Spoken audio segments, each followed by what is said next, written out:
नमस्कार छात्रों।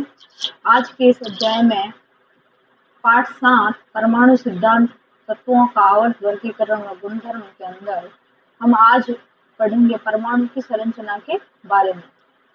पिछले अध्याय में इस पिछले भाग में हम लोगों ने परमाणु सिद्धांत और परमाणु क्या है, परिभाषा क्या है और उसके जो है गुणधर्मों और उसकी विशेषताओं को समझाने के लिए एक डाल्टन का परमाणु सिद्धांत दिया गया था, जिसके बारे में हमने पढ़ा था। जब परमाणु ये पता चल गया वैज्ञानिकों को कि प्रत्येक जो पदार्थ है वो परमाणुओं से मिलकर बना हुआ है, तो वैज्ञानिकों के दिमाग में एक बात आई कि आखिर परमाणु की संरचना कैसी होती है। पदार्थ का हमने कहा कि पदार्थ का जो सबसे छोटे से छोटा कण है वो क्या कहलाता है, परमाणु। लेकिन अब वैज्ञानिकों के दिमाग में ये बात आई कि आखिर एक परमाणु है वो दिखता कैसा है, ठीक है ना, उसकी संरचना कैसी है, क्या उसके अंदर भी कुछ होता है।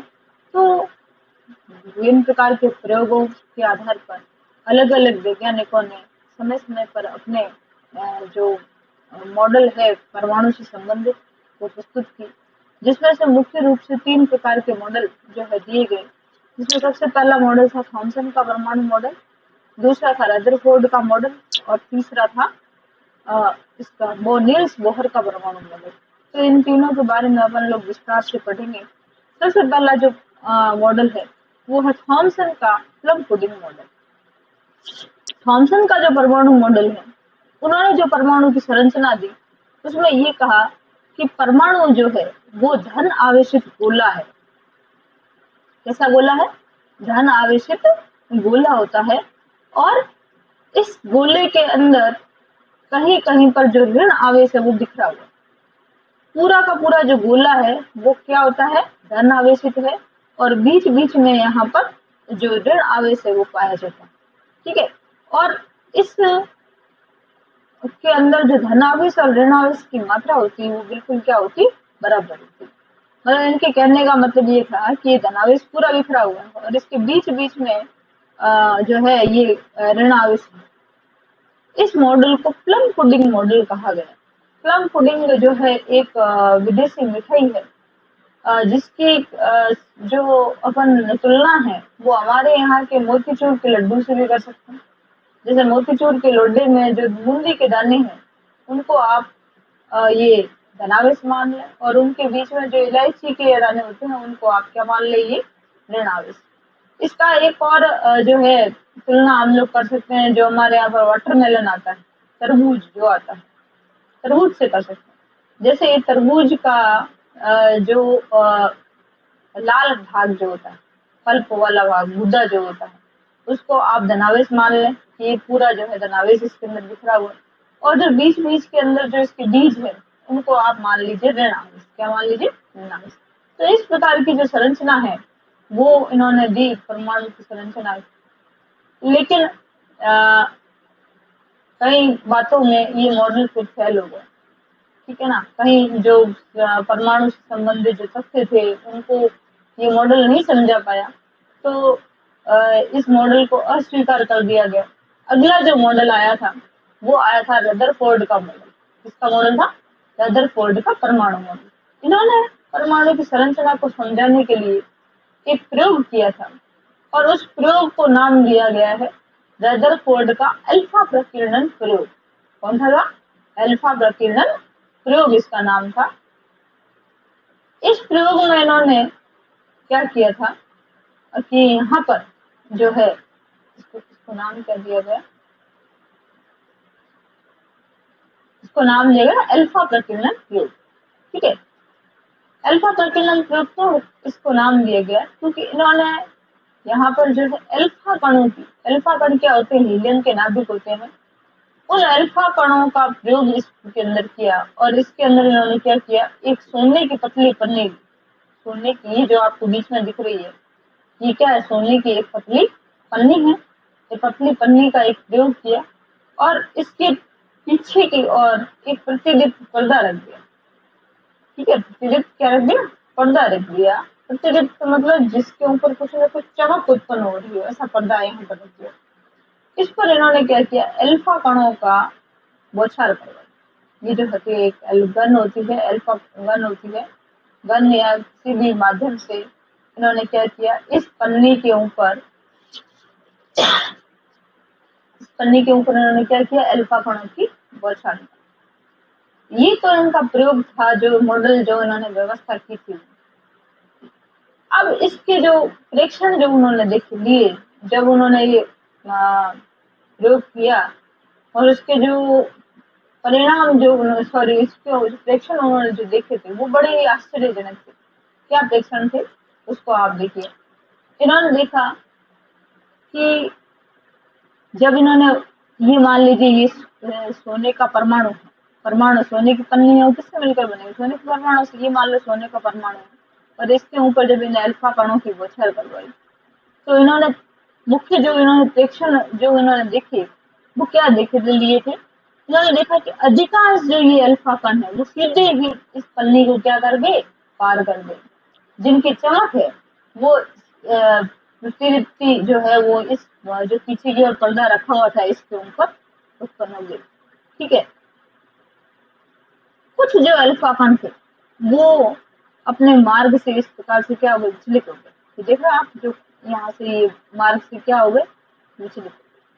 और 20,000 कणों में से केवल एकमात्र कण ऐसा था जो पुनः टकरा कर जो है वो वापस अपने मार्ग पर लौट गया। तो ये उनके जो उन्होंने प्रेक्षण दिए थे।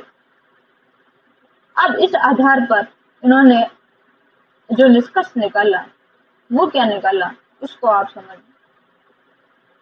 उन्होंने कहा कि परमाणु का जो अधिकांश भाग होता है, इसके आधार पर उन्होंने क्या जो निष्कर्ष निकाले कि परमाणु का जो अधिकांश भाग है वो कैसा होता है, खोखला। कैसा होता है, खोखला। इसी कारण से अधिकांश जो परमाणु है, अधिकांश सॉरी जो अल्फा कण होते हैं वो सीधे ही क्या होते हैं, निकल जाते हैं। क्यों निकले, क्योंकि उनके मार्ग में कोई बाधा नहीं है और इसलिए ये सीधे ही निकल गए। ठीक है। दूसरा इन्होंने ये कहा कि कुछ जो अल्फा कण है वो विक्षेपित हो गए थे। अल्फा कण जो होते हैं वो धन आवेशित कणों के, ये आप याद रखना। अल्फा कण कैसे होते हैं, धन आवेशित होते हैं।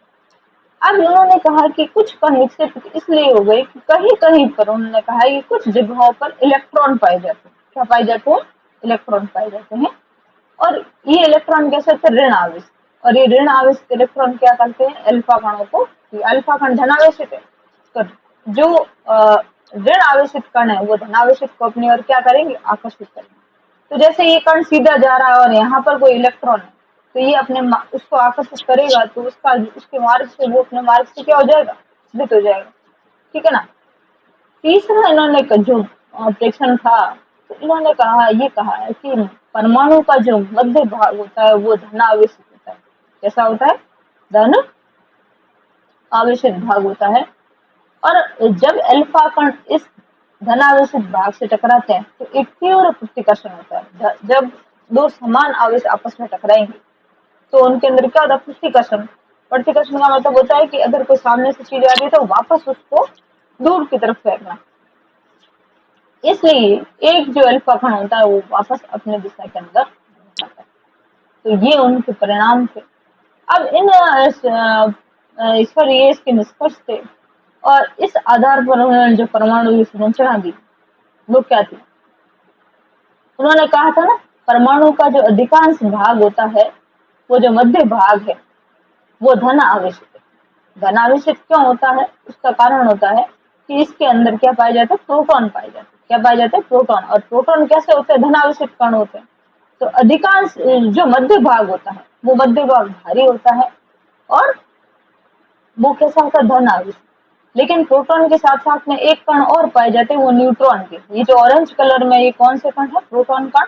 और ये जो ब्लू कलर ग्रीन कलर में ये कौन से, न्यूट्रॉन। तो नाभिक के अंदर दो प्रकार के कण पाए जाते हैं, एक प्रोटॉन है तो न्यूट्रॉन। लेकिन न्यूट्रॉन जो होते हैं ये उदासीन होते हैं। इसलिए जो नाभिक जो धनावेशित है वो किस कारण से, प्रोटोनों के कारण। ठीक है ना। और इलेक्ट्रॉन जो होते हैं वो इनके बाहर की ओर इस तरीके से क्या लगाते हैं, चक्कर लगाते हैं। ठीक है ना। इनके बाहर के, और ये जो बाकी का ये जो भाग आपको इनको दिख रहा है ये कैसा, खोखला भाग है। और कुछ कुछ जगह पर ये इलेक्ट्रॉन पाए जा रहे हैं जो इस नाभिक के चारों ओर चक्कर लगा रहे हैं।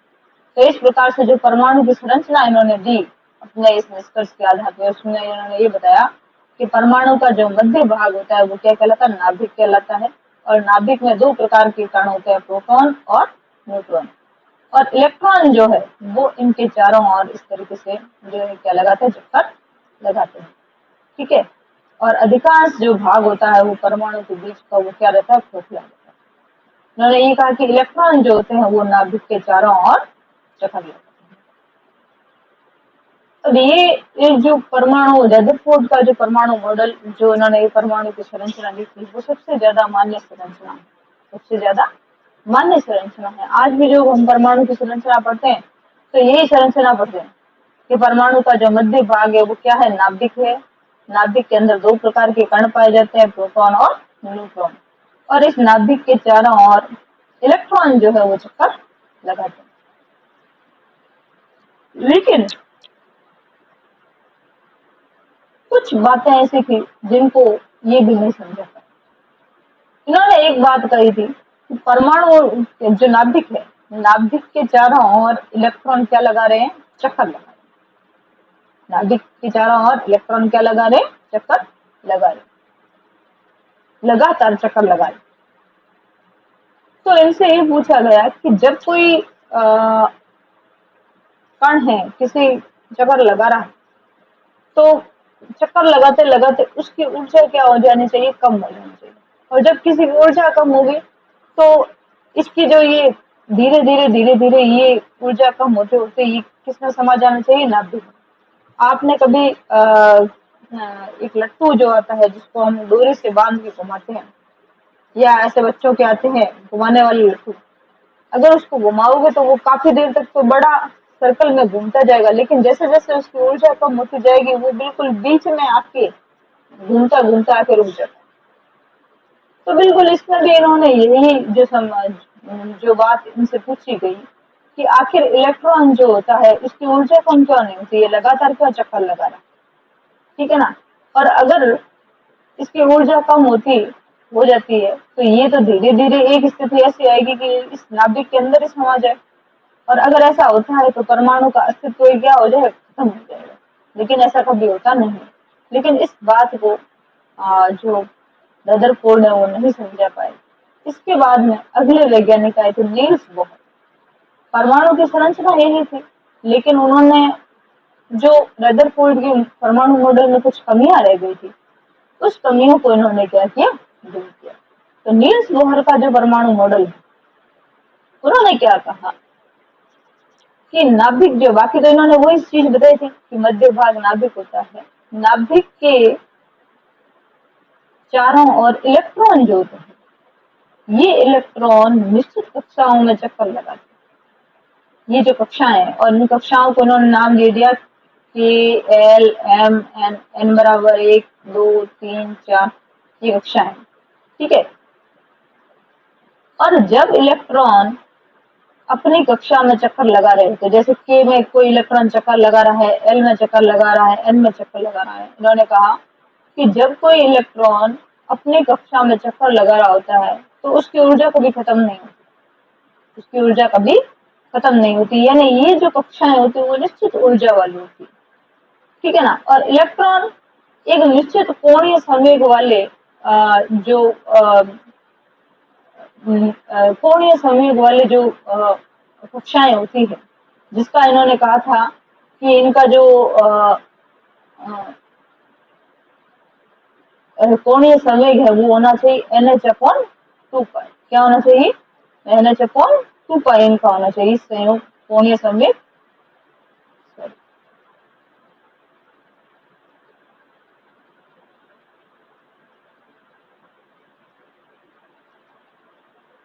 मैंने क्या कहा, कोणीय संवेग क्या होना चाहिए, NH/2 पाई। ठीक है। अब यहाँ पर देखिए, ये उन्होंने जो अपने बोहर ने जो मॉडल में बताए थे कि प्रत्येक कक्षा की एक निश्चित ऊर्जा होती है और इनको को हम क्या बोलते हैं, जैसे ये ऊर्जा स्तर है, ये 1 2 3 ये सब क्या कहलाते हैं, ऊर्जा स्तर कहलाते हैं। जब इलेक्ट्रॉन अपनी स्थायी कक्षाओं में घूमता है तब उसका ऊर्जा का ना तो वो उत्सर्जन होता है ना अवशोषण होता है। यानी जब वो अपनी कक्षा में घूम रहा है, जैसे ये n बराबर 1 जो पहली कक्षा का इलेक्ट्रॉन है वो अपनी कक्षा में घूम रहा है, 2 वाला अपनी कक्षा में घूम रहा है, 3 वाला अपनी कक्षा में घूम रहा है, तो कभी भी उसकी ऊर्जा न खत्म होती है न ऊर्जा बढ़ती है, उसकी ऊर्जा हमेशा स्थिर रहती है।